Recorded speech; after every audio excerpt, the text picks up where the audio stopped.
Okay, guys, let's do a quick video about how dog culture is the worst denier of nature in our society right now. There are some other cultures out there that do certain things to children, playing around with their biology and their gender. But there is another culture, the dog culture, that constantly denies biology by putting dogs, fanged predators, with their kids and then saying that those dogs are their siblings or babies. And I'm about to show you an example from the mindset of the dog culture. And as a side note, if you call yourself a Christian, as a Christian, God owns everything. Everything belongs to God, including nature.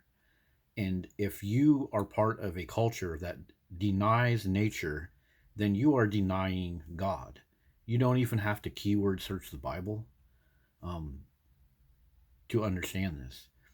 If God made the earth and made nature, and a huge portion of your society denies nature, and that denying of nature allows children to be killed in their own homes by the creature that you deny nature for, then you should examine your Christianity.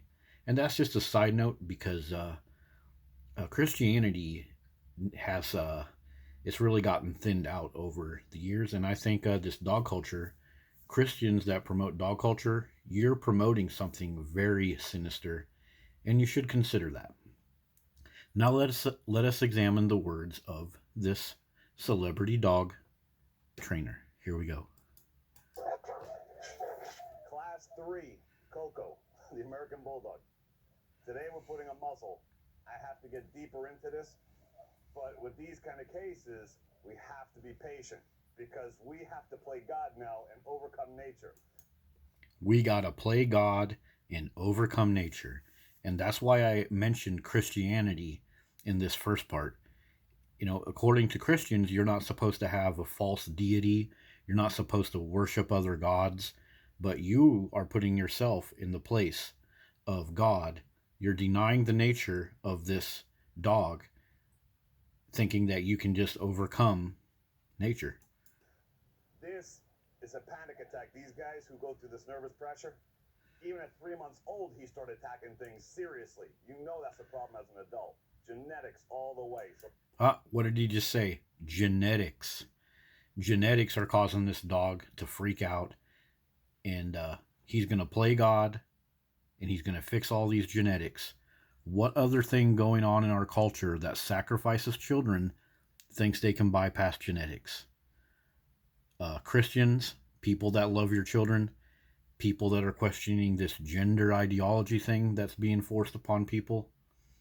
This gender ideology thing also happened in the 60s when they cut some parts off of kids because they were born with what looked like both parts.